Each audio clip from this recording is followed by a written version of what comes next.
we're cheated out of it is not, what's the driving economic force in Knoxville? It happens often, much of it happens both inside the city as well as outside the city. And my point earlier, we're all in this together. And this resolution is simply to divide. Divide, divide, divide. And, if the city benefits, we all benefit. The county benefits, and in the county-only development, we all benefit. And this is a plus for the county and the city. Not to even mention that 72% on the dollar. In your opinion. I think, in my opinion, jobs, tax revenue, whether it be the city or county, benefits us all. And if you don't feel that way, that's unfortunate. Unfortunate for your constituents.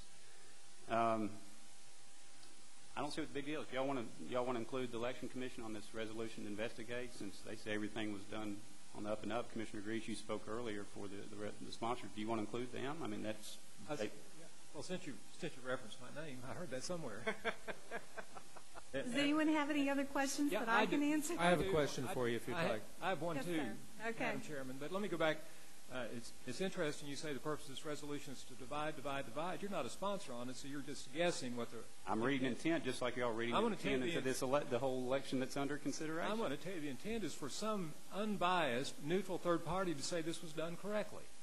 I thought your intent was to also make these contracts, such as urban growth, binding and integrity. But you mentioned that earlier, did you not? And that was an aside. And that was an aside. And that's interesting because once you were the ones that sued to undo the contract the voters made with creating the charter that governs our county. So I'm not sure which side you're on. What? Mr. Chairman, let me Chairman, I've misread. There's some more of us on here, and I'd like to move. I have no further questions. Thank you, Mr. Chairman. All right, Ms. Reeves, thanks for coming down. I appreciate it. If we could get to the question, I'd like to raise. Hang on just a second. I haven't finished yet, Mr. Chairman. I got a question for Ms. Reeves. Okay. Now, I'd ask Mr. I did. You asked me a question. I had the floor. So, Mr. Chairman, let me ask you this one quick question. Point of order. Who has the floor? We're going to let Commissioner Grease go ahead and ask his question, and then we'll move on. I asked Mr. Owens earlier today, Ms. Reeves, what he thought a legitimate residency requirement was. So, for instance, if somebody registered to vote on March 8th, at what time legitimately should that person take possession to be considered a voter in that area? My understanding is if the person declares that that is his or her legal residence, then they become a resident at that time that they come to our office and ask to have their voter registration changed. There is no specific time limit. I mean, as long as it's done in our office before the election begins, then for our purposes, they are considered a legitimate resident for that election. Anyone who chose to could just pick an address and say, I want to be registered at this address. Is that a fair statement? Well, if they're willing to perjure themselves, because the form that they sign acknowledges that they are saying under penalty of oath that they are a resident of that position or that location. Okay, so it's not your issue, it's the voter's issue. Correct. We do not have any legal authority to investigate any person's, representations that they make on that form. Okay. Thank you. Thank you, Mr. Chairman. Okay. Commissioner Smith. Thank you for referencing my name here. Mr. Graham, could you come down here real quick?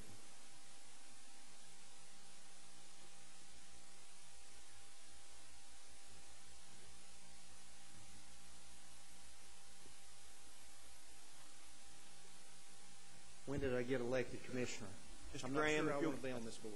Mr. Graham, if you'll give your name and address for the record. M. Graham, 7010 Oak Ridge Highway.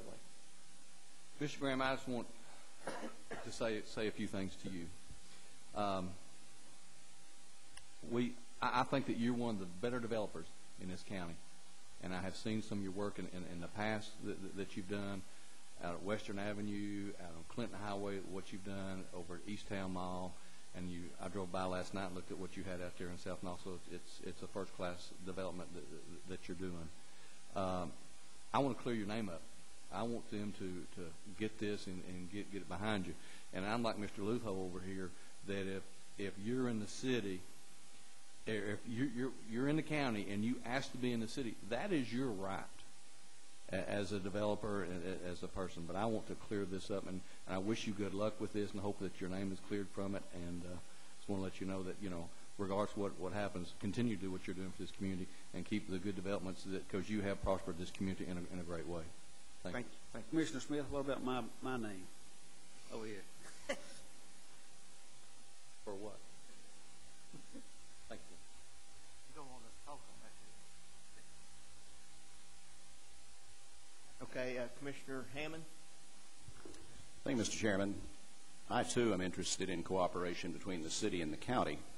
And with that, I'd like to ask a couple of things to be done in the future with regards to annexation. I don't think these need a resolution. First of all, I would like for County Commission to be notified if indeed City Council is attempting to or is going to take action on any annexation. I know that they send out their agenda, and frankly, I don't really look at City Council agenda much because there's not much there that affects me directly. However, that would be very, very proper, I think, for the city to notify the mayor and the county commission that these items are on their agenda for possible annexation. Secondly, I was reading in the newspaper this morning that county commission may be looking for a fight, and I would just like to say that I'm not looking for a fight. What I am looking for is what is right. To that end, there are a couple of things that I would like to just mention here with regards to this.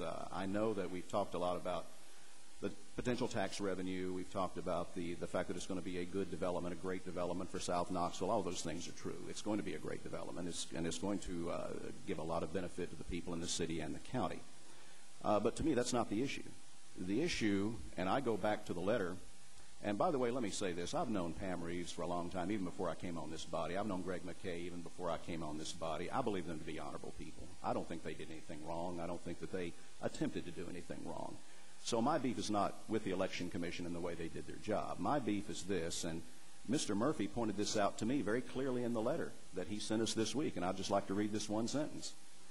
If, in fact, Mr. Meek was not a qualified voter, I am of the opinion that the only remedy would be a prosecution of Mr. Meek by the District Attorney General for a violation of Tennessee Code Annotated 2-19-107. To my colleagues, to me, this is the question. The question in my mind is, was Mr. Meek a qualified voter?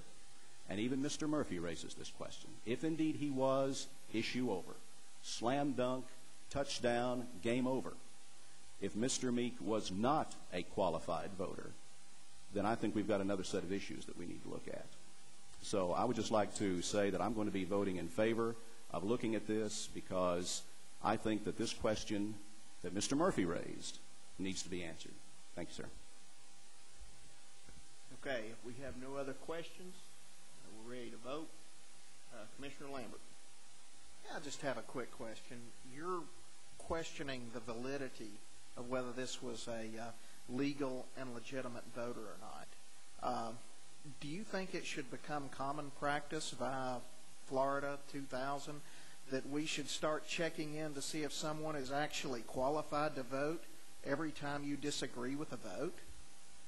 This man was obviously, he lived there. Now I agree with you. He moved there for the sole purpose of voting on this issue. But he was qualified to vote. Now, do you think that we should run and investigate every election that takes place to see if every single voter in that election? Because if we pass this, then we're setting a horrible precedent that, well, if it's a small election and we can look at every single voter with a fine-tooth comb, then that's appropriate for us to ask that that be investigated. And I would challenge that that is not the path that we want to go down. Well, you said that I'm not questioning it. This is the attorney for the Election Commission who made this statement. It's right here. He's even questioning it. So if he's making the point that maybe Mr. Meek was not a qualified voter, I think that question needs to be answered. Because if you've only got one person, the will of the one or whatever, I just believe that our citizens want us to conduct our business in a right and proper manner and to do it properly. And when we hear the words trickery, and we hear the words backroom, and I don't think words backroom, but for sure trickery, that bothers me. And I know that it bothers a number of our people. It just needs to be cleared up. If he was a qualified voter and this vote was okay, then again, game over.